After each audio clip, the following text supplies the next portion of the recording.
I was in Redondo Beach, California, just the other day, and I was going to speak out there at a church in the evening to a large group.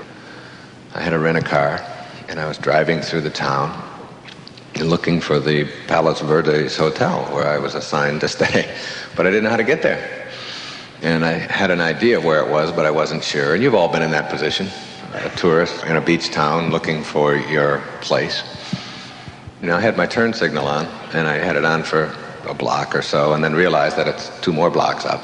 I took it off and waited. And there was somebody behind me who was having a myocardial infarction over my behavior.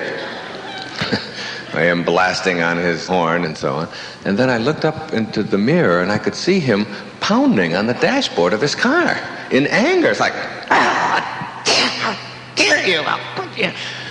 And I wanted to stop the car, and get out and say, everything's going to be fine. This is all going to work out just right. I'm going to be turning in another few blocks, and you can go on. Your life's going to be fine. And I ask you, the people here tonight in this room, what do you think caused that?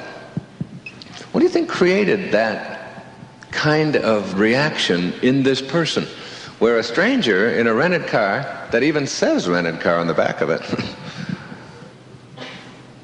could go to that level of hatred and anger over a simple behavior of another human being, and a very normal behavior at that? What do you think caused that? You think it was me that caused that in him? You think it was my car, my behavior, my driving?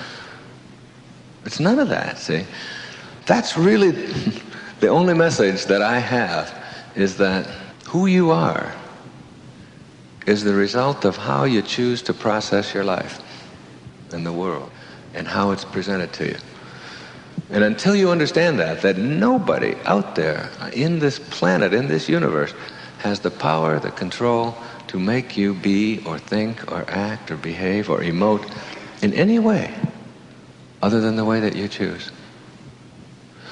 And that capacity for thinking, that capacity for thought, it's the thing that most of us think is the least important part of our consciousness. We don't pay that much attention to it. We pay attention to this, the packaging, the body, and we evaluate our life based upon what rules apply to the body.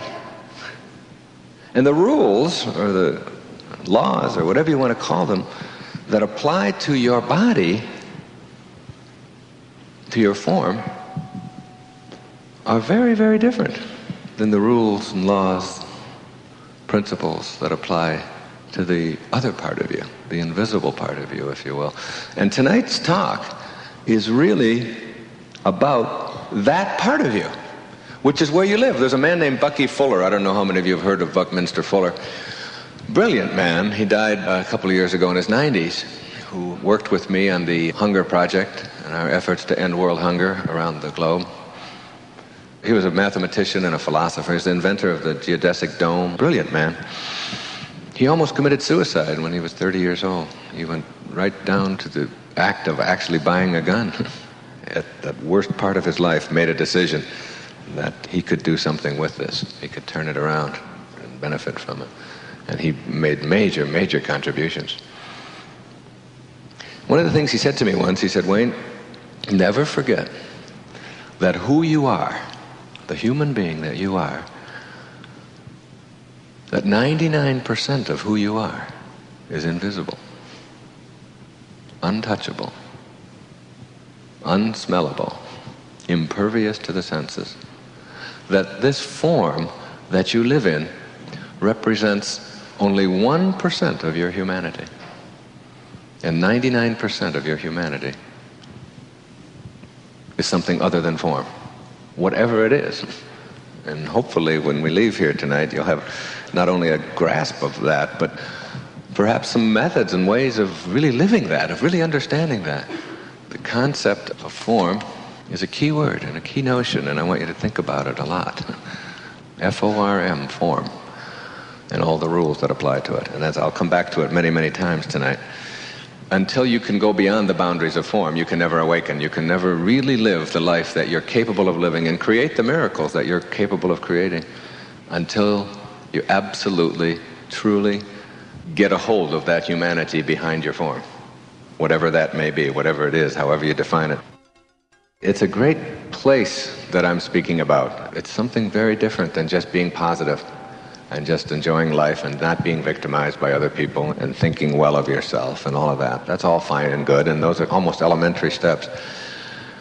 It's much more of almost a spiritual message without the religion.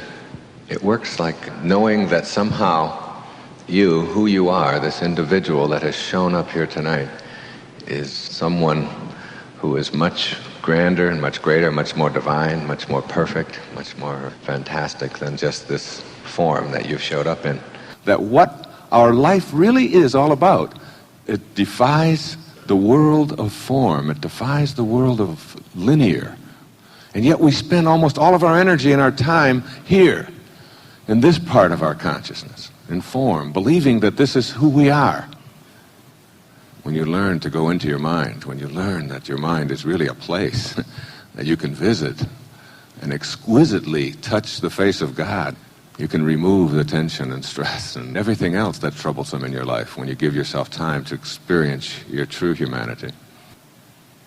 That concept of understanding that universal intelligence that is a part of our consciousness is not just something for mystics and people to go in loincloths and contemplate in caves. It's for us. It's for every one of us in the practice of our daily lives, in whatever business we're in.